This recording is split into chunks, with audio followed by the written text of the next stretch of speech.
اور اس کے بعد ہم نے اس طہارت کو جو سیکھیں گے اس کو اپلائی بھی کرنا ہے. تو جو بھی ہم نیک کام کریں پہلے اپنا عمل درست کر لیں، ورنہ اس کا ثواب نہیں بلکہ گناہ ہوگا. اب ہم دیکھ لیتے ہیں طہارت کی فضیلت.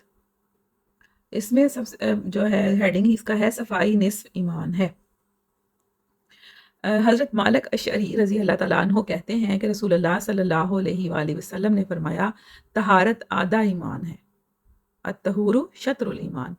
ایک مرتبہ الحمدللہ کہنا ترازو کو نیکیوں سے بھر دیتا ہے، اور سبحان اللہ اور الحمدللہ کہنا زمین و آسمان کے درمیان ساری جگہ کو بھر دیتا ہے. نماز دنیا اور آخرت میں چہرے کا نور ہے، صدقہ برہان ہے، صبر روشنی ہے، اور قرآن مجید قیامت کے روز تیرے حق میں یا تیرے خلاف گواہی دے گا. ہر آدمی صبح اٹھتا ہے تو اس کی جان گروی ہوتی ہے، جسے یا تو وہ نیکی کر کے آزاد کرا لیتا ہے یا گناہ کر کے ہلاک کرتا ہے. اسے مسلم نے روایت کیا ہے. کتنی پیاری حدیث ہے، کتنی پیاری چیزیں اس میں بیان فرما دی گئی ہیں کہ طہارت جو ہے وہ آدھا ایمان ہے. کیونکہ طہارت نہیں ہے تو پھر آپ کا کوئی عمل بھی قبول نہیں ہے، اس لیے اس کو طہارت کو آدھا ایمان قرار دیا گیا ہے. اس کے بعد جو اگلی حدیث ہے اس کا ٹاپک ہے کہ وضو یعنی طہارت کرنے سے ہاتھ اور پاؤں کے تمام صغیرہ گناہ معاف ہو جاتے ہیں. حضرت عبداللہ بن سنابحی کہتے ہیں رضی اللہ تعالیٰ عنہ کہتے ہیں کہ رسول اللہ صلی اللہ علیہ وآلہ وسلم نے فرمایا جب مومن آدمی وضو کر کے کلی کرتا ہے تو اس کے منہ کے صغیرہ گناہ معاف ہو جاتے ہیں. یعنی چھوٹے چھوٹے گناہ جو وہ کرتا ہے وہ اس کے معاف ہو جاتے ہیں. جب ناک صاف کرتا ہے تو ناک کے صغیرہ گناہ معاف ہو جاتے ہیں. جب چہرہ دھوتا ہے تو چہرہ کے صغیرہ گناہ معاف ہو جاتے ہیں، حتیٰ کہ آنکھوں کی پلکوں کے گناہ معاف ہو جاتے ہیں. پھر جب ہاتھ دھوتا ہے تو ہاتھ کے صغیرہ گناہ معاف ہو جاتے ہیں، حتیٰ کہ ناخنوں کے نیچے سے بھی گناہ معاف ہو جاتے ہیں. پھر جب آدمی سر کا مسح کرتا ہے تو سر کے صغیرہ گناہ معاف ہو جاتے ہیں، حتیٰ کہ کانوں کے گناہ بھی معاف ہو جاتے ہیں. پھر جب پاؤں دھوتا ہے تو پاؤں کے صغیرہ گناہ معاف ہو جاتے ہیں، حتیٰ کہ پاؤں کے ناخنوں کے نیچے سے بھی گناہ نکل جاتے ہیں.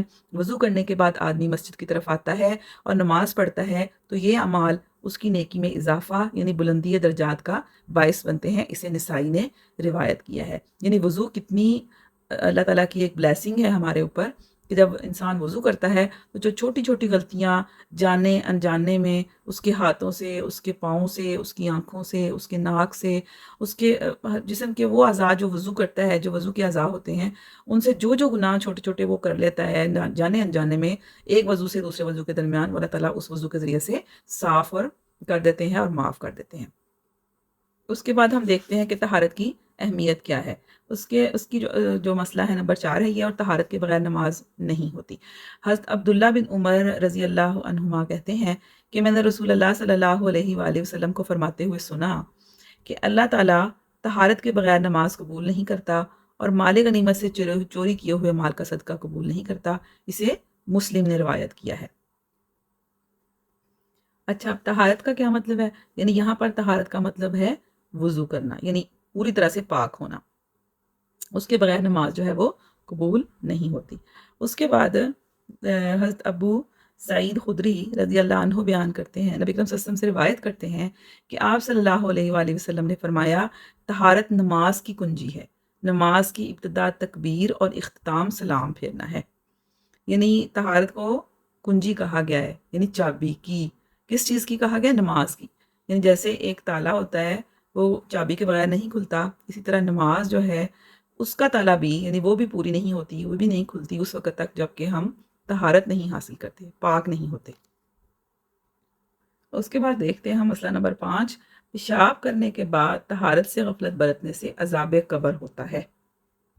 حضرت حضرت ابن عباس رضی اللہ عنہما کہتے ہیں کہ رسول اللہ صلی اللہ علیہ وآلہ وسلم نے فرمایا قبر میں زیادہ تر عذاب پیشاب کے معاملے میں ہوتا ہے، لہٰذا اس سے احتیاط کرو. اسے بزار، طبرانی، حاکم اور دارقطنی نے روایت کیا ہے.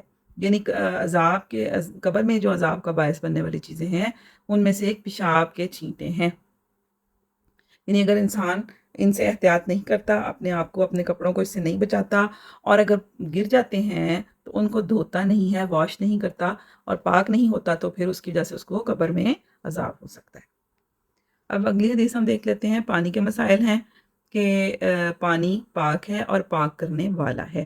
حضرت ابو ہریرہ رضی اللہ عنہ کہتے ہیں کہ ایک آدمی نے رسول اللہ صلی اللہ علیہ وآلہ وسلم سے پوچھا کہ اے اللہ کے رسول، ہم سمندر کا سفر کرتے ہیں، تھوڑا سا پانی ساتھ لے جاتے ہیں، اگر اس سے وضو کر لیں تو پیاسے رہ جائیں تو کیا ہم سمندر کے پانی سے وضو کر سکتے ہیں؟ آپ صلی اللہ علیہ وآلہ وسلم نے فرمایا سمندر کا پانی پاک ہے اور اس میں مرا ہوا جانور یعنی مچھلی حلال ہے۔ اسے احمد، ابو داؤد، نسائی، ترمذی اور ابن ماجہ نے روایت کیا ہے۔ پھر اس کے بعد اگلا مسئلہ ہے کہ پاک چیز، پاک پانی کا ذائقہ، رنگ بدل بھی دے تب بھی پانی پاک ہی رہتا ہے، یعنی اگر کوئی چیز ایسی ہے جو پاک ہے خود، اس کی وجہ سے اگر پانی جو ہے وہ تھوڑا سا اس کا ذائقہ بدل جائے یا اس کا کلر چینج ہو جائے تو وہ بھی تب بھی وہ پانی پاک ہی رہتا ہے۔ جیسے حضرت ام ہانی فرماتی ہیں کہ رسول اللہ صلی اللہ علیہ وسلم اور حضرت میمونہ نے ایک ٹب کے پانی سے غسل کیا، پانی میں گندے ہوئے آٹے کا اثر تھا، یعنی اس میں اس آٹے کا تھوڑا سا اثر تھا لیکن اس سے غسل کیا، یعنی وہ پانی پاک تھا۔ پھر اس کے بعد دیکھتے ہیں کہ بلی کا جوٹھا ناپاک نہیں ہوتا، یعنی یہ بھی ہمیں پتہ ہونا چاہیے کہ بلی اگر کسی چیز سے منہ لگا لے تو وہ جو ہے اس کا جوٹھا جو ہے وہ ناپاک نہیں ہے۔ پھر اس کے بعد میاں بیوی دونوں بیک وقت ایک ہی برتن کے پانی سے وضو کر سکتے ہیں۔ حضرت عائشہ رضی اللہ تعالی عنہا فرماتی ہیں کہ میں اور رسول اللہ صلی اللہ علیہ وسلم ایک ہی برتن سے وضو کرتے، حالانکہ اس پانی سے بلی بھی پی چکی ہوتی۔ اسے ابن ماجہ نے روایت کیا ہے۔ اور حضرت ابو قتادہ سے روایت ہے کہ رسول اللہ صلی اللہ علیہ وسلم نے بلی کے بارے میں فرمایا کہ یہ ناپاک نہیں بلکہ تمہارے پاس گھروں میں آتی جاتی رہتی ہے۔ اسے ابو داؤد، نسائی، ترمذی اور ابن ماجہ نے روایت کیا ہے۔ پھر اس کے بعد اگر مسئلہ ہے کہ پانی میں نجاست شامل ہو جائے تو پانی ناپاک ہو جاتا ہے۔ حضرت جابر سے روایت ہے کہ رسول اللہ صلی اللہ علیہ وسلم نے کھڑے پانی میں پیشاب کرنے سے منع فرمایا ہے۔ اسے مسلم نے روایت کیا ہے۔ پھر اس کے بعد جو اگلا ٹاپک ہے وہ ہے رفع حاجت کے مسائل۔ بیت الخلاء میں داخل ہونے اور نکلنے کی مسنون دعا یہ ہے: اللہم انی اعوذ بک من الخبث والخبائث۔ حضرت انس کہتے ہیں کہ رسول اللہ صلی اللہ علیہ وآلہ وسلم جب بیت الخلاء میں داخل ہوتے یعنی واش روم میں تو فرماتے اللہم انی اعوذ بک من الخبث والخبائث، یا اللہ میں ناپاک جنوں اور جننیوں سے تیری پناہ مانگتا ہوں۔ اسے بخاری اور مسلم نے روایت کیا ہے۔ یہ دعا یاد ہونی چاہیے، جس کو یاد نہیں ہے وہ اس کو یاد کر لیں۔ میں ایک دفعہ اس کو پھر پڑھ دیتی ہوں: اللہم انی اعوذ بک من الخبث والخبائث، اللہم انی اعوذ بک من الخبث والخبائث۔ حضرت عائشہ رضی اللہ عنہا سے روایت ہے کہ رسول اکرم صلی اللہ علیہ وسلم جب بیت الخلاء سے باہر آتے تو غفرانک فرماتے، یا اللہ میں تیری بخشش چاہتا ہوں۔ اس دعا کا یہ مطلب ہے، یعنی واش روم سے باہر آنے کے بعد غفرانک، غفرانک، صرف اتنی ہی چھوٹی سی دعا ہے، یہ بھی یاد کر لیں۔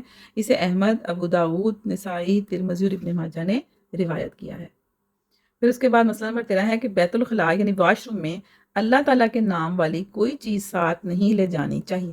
حضرت انس بن مالک فرماتے ہیں کہ رسول اللہ صلی اللہ علیہ وآلہ وسلم جب بیت الخلاء میں جانے کا ارادہ فرماتے تو اپنی انگوٹھی جس پر محمد رسول اللہ تحریر تھا اتار دیا کرتے تھے۔